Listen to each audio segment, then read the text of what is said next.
La industria televisiva, desde que se masificó en los 80s y especialmente en los 90s, es quizás uno de los sectores más importantes en la industria del entretenimiento, contando con una increíble variedad de formatos narrativos y de duración, desde las clásicas comedias situacionales episódicas de 20 minutos, hasta dramas prestigiosos con una narrativa continua con episodios que duran hasta más de 40 minutos. Es innegable el impacto de la televisión en el entretenimiento, pero si hay algo en lo que tampoco se puede negar es que últimamente hay demasiados reboots de franquicias famosas. En internet y por alguna razón en las grandes empresas también, hay una confusión normal con respecto a este término. No es reboot si es que continúa con la trama de una historia que estuvo suspendida por muchos años. Eso es revival. No es reboot que se haga otra serie protagonizada por personajes secundarios, pero que se encuentre en la misma continuidad de la serie principal. Eso es spin-off. No es reboot que... Entonces, ¿qué carajo es un reboot? Un reboot es el reinicio de una continuidad de una franquicia, pero que toma de base conceptos de la interpretación anterior. Por si no se entendió mi explicación toda pedorra, paso unos ejemplos. Batman tuvo una saga de películas en los 90s, pero esa continuidad fue cancelada y se reinició con Batman de Christopher Nolan. Otro ejemplo parecido, el viejo universo de DC, que empezó con El Hombre de Acero y acabó con Aquaman 2, ahora se reinició. Hubo otro reboot con Superman de James Gunn. Harry Potter y Animales Fantásticos van a tener un reboot con la futura serie de televisión para HBO Max, y sí, sería principalmente eso. En este video pretendo abarcar los distintos tipos de reinicios que existen. ¿Por qué hay tantos? Y si es bueno que hayan tantos últimamente. Voy a mencionar de vez en cuando al cine, pero este tipo de cosas es más común en la televisión. Así que sin más, comencemos. Cuando el reboot quiere experimentar con la fórmula. Empezamos de a poco. Una franquicia puede establecer su fórmula y tono en su medio original. No siempre tiene que nacer del cine o la TV. El formato original puede funcionar, pero a veces la audiencia se puede cansar de ver siempre lo mismo y quiere más de los personajes. Así que la productora va a cambiar de fórmula. Por ejemplo, con Scooby-Doo. Un grupo de amigos adolescentes recorren ciudades con su camioneta y resuelven misterios en ambientes tenebrosos junto a su perro parlante Scooby-Doo. La serie original fue un enorme éxito en su momento, especialmente porque era dirigida a un público infantil y se destacaba estéticamente por encima de otras series de Hanna-Barbera. Pero la fama de la serie se empezó a desvanecer. Era normal, todo lo que sube tarde o temprano tiene que bajar en algún momento. Así que tanto Warner como el equipo de producción quiso agitar un poco las cosas, por lo que crearon a Scrappy-Doo. Pero el deshacerse de Daphne, Vilma y Fred, hacer a un lado la investigación de misterios y meter a Shaggy, Scooby y Scrappy en situaciones random fue una peor decisión. Y los fans arrepentidos pidieron que vuelva a la fórmula original con los otros tres y sin Scrappy. Al final esta era una fórmula que, no importa cuántos cambios hagan, esto es algo que se mantiene a día de hoy. Si bien en el caso de Scrappy no es algo de lo que ni la empresa ni los fans estén orgullosos, tampoco creo que haya sido algo necesariamente malo. Esto fue una experiencia de la que los productores aprendieron y los fans ahora sí supieron qué es lo que realmente querían. Ahora vamos con otro caso que sí salió bien. Batman de Christopher Nolan. Antes de esa versión, un problema que tenía Batman era que sus historias tendían a ser comedia absurda más que historias que se tomen en serio a sí mismas. No me malentiendan, el Batman de Adam West es icónico, pero un cambio de ritmo y tono no le vendría mal. Tuvimos una adaptación gótica con Tim Burton, pero volvió a ser absurda en sus últimas dos entregas. Warner ahora le dio su propiedad a un joven director prometedor, Christopher Nolan,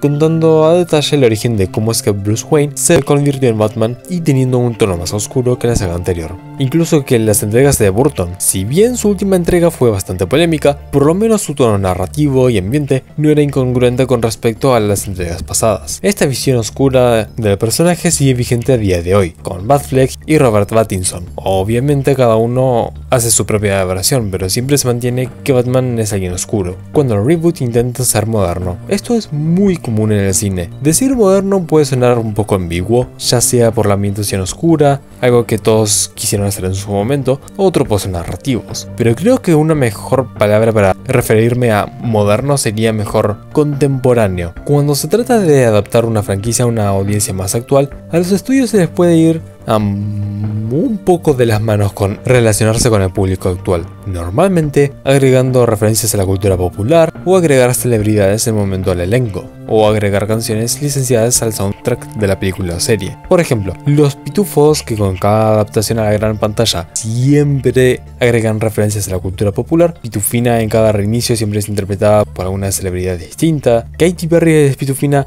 Demi Lovato es Pitufina, Rihanna es Pitufina, yo soy Pitufina, ¿alguien más aquí es Pitufina? Yo me largo. Y tienen canciones pop en su soundtrack o los ves interactuando con enhancements o jugando al Guitar Hero. Scoop es otro ejemplo. Intentó hacer una película de superhéroes en un punto en donde Marvel estaba en su pico de popularidad. Hay referencias, por ejemplo, a Netflix, y Simon Cowell aparece por un tiempo incómodamente largo. No me malentiendan, un reboot que intenta ser contemporáneo para el público actual no siempre tiene que ser malo. A veces puede resultar bien. Por ejemplo, las Tortugas Ninja, Caos Mutante tiene una interpretación de las tortugas demasiado jóvenes. Es más, hasta ahora esta es la única versión de las tortugas que son interpretados por adolescentes en la vida real. Y en la película se la pasan haciendo referencias a animes, películas, bandas de música y propiedades intelectuales en general, como Batman o Godzilla. A muchos les puede dar cringe, pero ¿no se comportan un poco así los adolescentes en la vida real? Aparte, no es una referencia tan forzada como decir ¿a quién esperaban? ¿A los locos Adams? Ni tampoco la película se la pasa restregándote en la cara las referencias a la cultura popular. Son espontáneas y siguen sin más. O también está ¿qué hay de nuevo Scooby-Doo? Que quiso poner a los personajes en un ambiente más moderno. Y hasta cambiaron la intro, de algo que era sesentosa, ahora es más 2000era. Cuando el reboot quiere cambiar completamente la fórmula. A veces, cuando los estudios no saben qué más hacer con la franquicia, cambian completamente la fórmula. Sé que esto es medio parecido al primer punto, pero este es cambiarlo totalmente, que no quede ni una pizca de la fórmula original. Por ejemplo, el show de los Looney Tunes. Los Looney Tunes, como dije en mi otro video, son una franquicia que lo intentó de todo para mantenerse relevante en la cultura popular. En este caso, se alejaron totalmente de la comedia física y gags visuales para centrarse completamente en el humor verbal, en el humor situacional, es decir, una sitcom, con cambios como que les bajaron la cafeína a todos, les alteraron los diseños y los pusieron a vivir a todos en los suburbios. Esto suena la receta perfecta para el desastre, sin embargo, ¿el resultado? Este es mi currículum. Pato Lucas Sheldon. Educación ninguna. Preferencias ninguna. Habilidades ninguna. Experiencia laboral, no entremos en eso. Eres un completo papanatas. No, soy un soquete. Al menos eso dice la prueba de coeficiente por internet. Fue bastante bueno. Sigue siendo tan recordado hasta el día de hoy. Este es un excelente ejemplo de cómo adaptar una franquicia a los tiempos que corren sin tratar de forzarlo tanto. Una lástima que su impacto en la cultura popular llegó después de haber finalizado la serie. Pato Aventuras de 2017 trajo varios cambios. En el principal me atrevería a decir que es que la historia pasa a ser continua, con arcos, en vez de ser episódica. Ahora las tramas resultaron más impactantes, por ejemplo el misterio de la madre de los trillizos y el por qué están viviendo con su tío Donald, o que por ejemplo esta serie introdujo por primera vez en todo Disney la idea de que Hugo, Paco y Luis tienen personalidades bien marcadas y diferencias físicas los unos de los otros y ligeras diferencias en sus ropas. No sé si a ustedes también les pasa, pero a mí me resulta imposible de diferenciar a uno del otro en cualquier otro lado. Se ven exactamente iguales, con exactamente la misma voz, con exactamente la misma personalidad y exactamente el mismo vestuario. Esta serie ayudó mucho más a destacarlos por sí mismos. No sé si este es un cambio que lo vayan a dejar en futuras obras, ya sea cortos u otras series.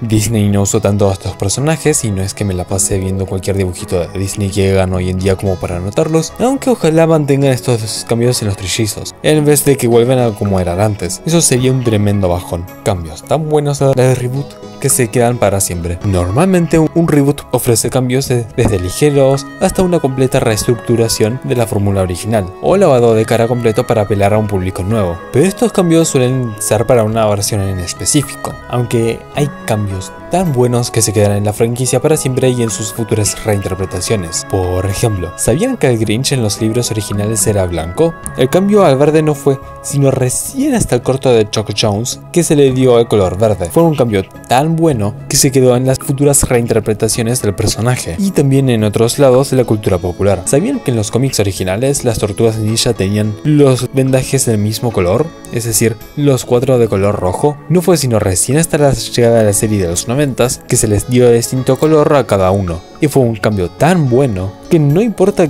qué tan serios se quieran poner o qué tanto quieran marcar su propia identidad, siempre tienen las bandas de distinto color los unos de los otros. ¿Sabían que originalmente Optimus Prime no tenía boca? En la serie animada de los 80s se establece que la máscara de Optimus siempre lo cubre. No importa si es una conversación pacífica, siempre iba a tener su máscara. Justo esa parte no se puede transformar. No fue sino recién hasta que llegó Michael Bay a la franquicia y dijo: ahora Optimus va a tener boca y se pone la máscara cuando va a pelear. Pueden criticar muchas cosas que le hizo Michael Bay a la franquicia, pero la decisión de ponerle una boca y que pueda tener su aspecto original cada vez que esté a punto de pelear, como un protector bucal, es un detalle que, aunque simple, muy bueno. Por lo menos a mí me gusta. Este cambio se mantuvo en Transformers 1. O también, por ejemplo, el darle un trasfondo muchísimo más profundo a Mr. Freeze en Batman, la serie animada. Para que se hagan una idea, Mr. Freeze en los cómics nunca fue la gran cosa. Y eso que Batman en ese entonces tenía grandes villanos. Simplemente Mr. Freeze no era uno de ellos. Y era un villano categoría C más o menos. Pero ¿cómo es que Batman, la serie animada, le otorgó ese pasado oscuro y esa personalidad enigmática? Y fue un cambio tan bien recibido que los cómics revivieron a Mr. Freeze y le cambiaron el trasfondo para que encaje más con la serie animada. O también ahora, de Batman parte 2, agregará a Mr. Freeze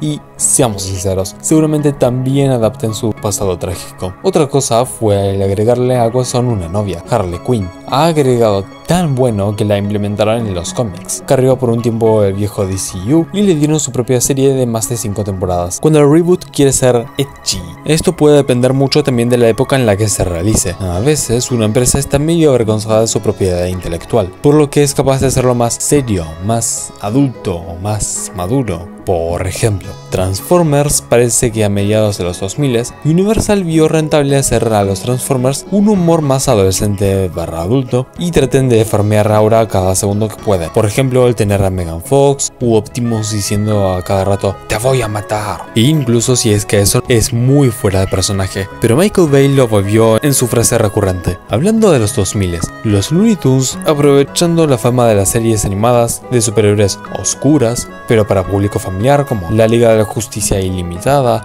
o los Jóvenes Titanes, los Looney Tunes intentaron lo suyo con Lunatics, reinicio tan odiado que Warner nunca más reconoció su existencia. Es de esas muy pocas series de los Looney Tunes que digo que nadie comparte cosas relacionadas a esta serie, si es que eso te dice algo. O Velma, no tengo mucho que decir, serie hecha con odio en el que claramente sus guionistas se creían muy superiores a la propia franquicia a la que estaban escribiendo y a los que deseaban criticarla. Trata de tener un hilo conductor a lo largo de la temporada, pero la serie es tan dispersa y el misterio tan poco interesante que no vale la pena resumirlo. Chistes que son demasiado tryhard y es la primera serie de Scooby-Doo sin Scooby-Doo. Creo que eso ya te dice todo. Next. No todo es malo. James Bond es de esas series reiniciadas incontables veces, siempre adaptándose a la nueva generación cada vez que cambian al actor. A veces su enfoque es en la comedia y parodias a la cultura popular, otras en la elegancia y seducción, otras en la acción y otras en el espionaje. Pero si hay una continuidad que se trató de tomar muy en serio a sí mismo, ese es el James Bond de Daniel Craig.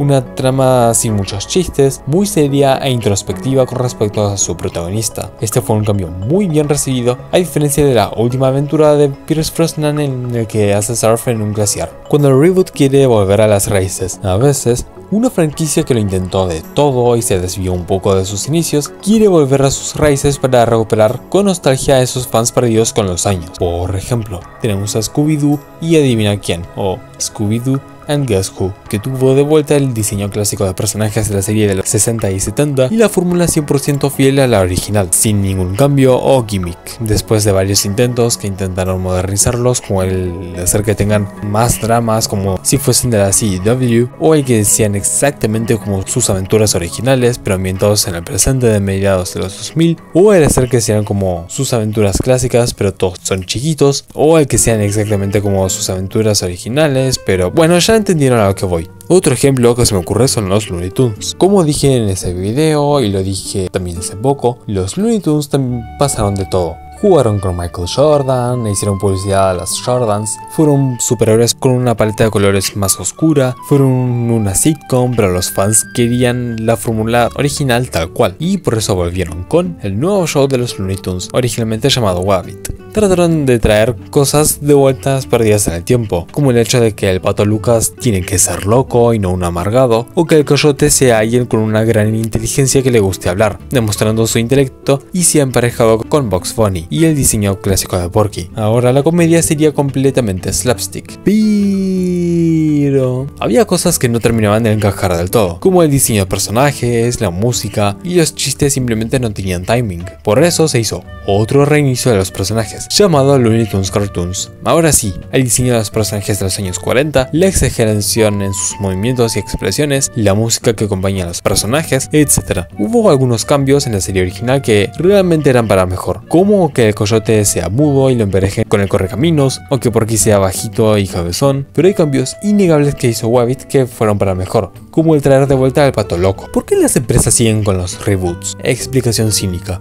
Las empresas son bastante orgullosas de sus propiedades y su poder en la industria. Normalmente las empresas, si no quieren perder los derechos de sus personajes, tienen que sacar algo cada cierto tiempo, como Sony con las películas de Spider-Man y sus villanos, o Fox y los Cuatro Fantásticos. Las empresas quieren mantener a sus franquicias activas y demostrar que siguen siendo relevantes a día de hoy. No importa que no respeten las cosas más básicas de la propiedad en la que estén trabajando, de alguna forma las tienen que mantener. Vivimos en un mundo muy consumista, así que si no haces nada por la propiedad por un buen tiempo, entonces el público se olvida porque tiene cerebro de pajarito, según las empresas. Con los reboots, las empresas pretenden revivir el éxito que alguna vez tuvieron esas franquicias, revivir los días de gloria, si lo quieren llamar así.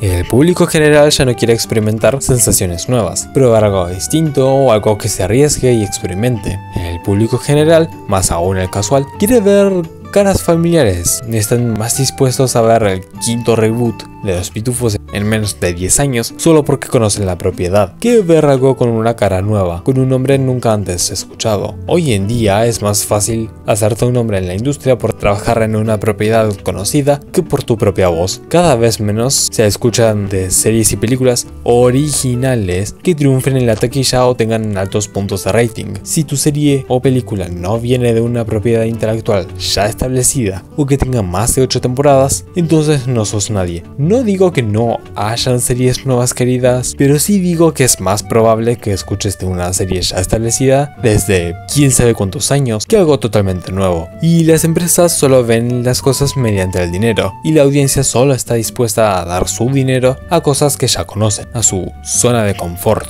Entonces los estudios solo van a apostar a lo que saben que va a vender, que algo que a una audiencia masiva que la tienen que construir desde cero. ¿Por qué las empresas siguen con los reboots? Explicación ingenua. Hay franquicias que son demasiado icónicas como para que sean olvidadas así nomás. A veces se puede hacer una reinterpretación de unos personajes desde el punto de vista de un equipo creativo distinto. Por ejemplo, las Tortugas Ninja, que tienen un nuevo reinicio cada década, pero cada versión trata de diferenciarse de la anterior y también trata de que el concepto clave de las Tortugas Ninja se mantengan, desde el tipo de historias en el que se meten hasta en el estilo de arte. También está Transformers. Y no solo hablo de las películas de Michael Bay, sino también hablo de las series animadas, cada una siendo buena a su propia forma y sabiendo distinguirse bien una de la otra. O también tenemos a Scooby-Doo. Podrá ser que no todas las versiones de la franquicia sean buenas, como ya lo aclaré hace un rato, pero creo que hay versiones que aportan su propio grano de arena, como Misterios S.A., una versión más madura de la franquicia, que todavía respeta a sus personajes, pero tampoco creo que intenta ser muy tryhard al respecto, como Velma, o los Looney Tunes, que tuvieron a Duck Dodgers y el nuevo show de los Looney Tunes. Una es más una serie de ciencia ficción y la otra es una sitcom, pero ambas series respetan algunos conceptos de los Looney Tunes. A veces una serie puede ser, si bien conceptualmente interesante, sí se puede sentir a veces que es un producto de su tiempo,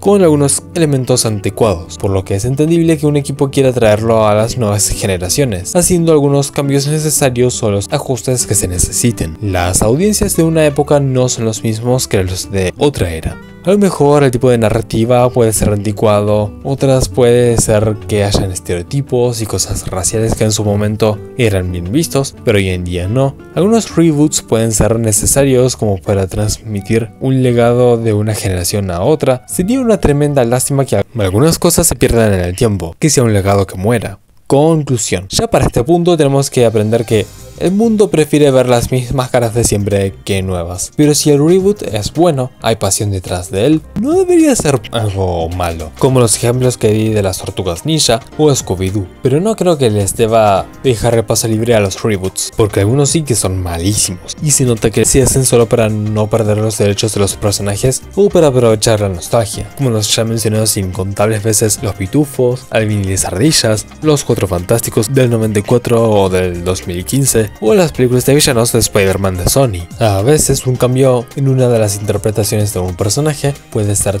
tan popular que cambia la visión de la obra o personaje para siempre, y puede ser visto como una mejora, como lo de los vendajes de las tortugas, o lo de pelaje del Grinch, o la boca de Optimus Prime, el trasfondo de Mr. Freeze, o el hecho de que Optimus y Megatron en algún momento fueron amigos, o que en el planeta de los simios siempre fue la Tierra todo este tiempo. En mi opinión, si la franquicia presta para ser versátil, como los ya mencionados Looney Tunes, Scooby-Doo o las Tortugas Ninja, entonces háganlo. Si la franquicia tiene una mala adaptación odiada por el público, pero las empresas aprenden de sus errores, entonces no fue un error tan malo después de todo. Peor sería si los estudios siguen cometiendo los mismos errores una y otra vez, como Alvin y las Ardillas, y que siempre cantan canciones pop, que casi seguro que si hubiesen lanzado una película en 2017 cantarían Despacito, o los Pitufos. No, estudios, no queremos ver a los Pitufos con Blackberries o hablando con M&M's o jugando al Guitar Hero, o que los protagonice James Corden. La repitufo que los repitufió todo. O el ver a dos humanos hacerlo encima de Bumblebee. Pero si los estudios detrás tropiezan con la misma piedra, entonces ¿para qué se molestan? Peor aún, si el reinicio es bastante parecido al anterior y no logra destacarse por sí mismo, si la franquicia envejeció bien a día de hoy, entonces no creo que sea necesario un reinicio. Algunas cosas merecen dejarlas en paz. Volver al Futuro no merece una secuela legado ni un reboot moderno. Las películas originales están bien así tal cual, pero si es un reboot hecho con pasión por el proyecto, con una visión detrás, como Pato Aventuras 2017, entonces adelante. O la obra original tiene un concepto tan básico que puede ser fácilmente moldeable, como los ya mencionados Scooby-Doo y Looney Tunes, también pueden seguir con ellos. Solo espero que a futuro no se haga costumbre el de hacer reboots solo por nostalgia, aunque no sé si eso ya es muy tarde.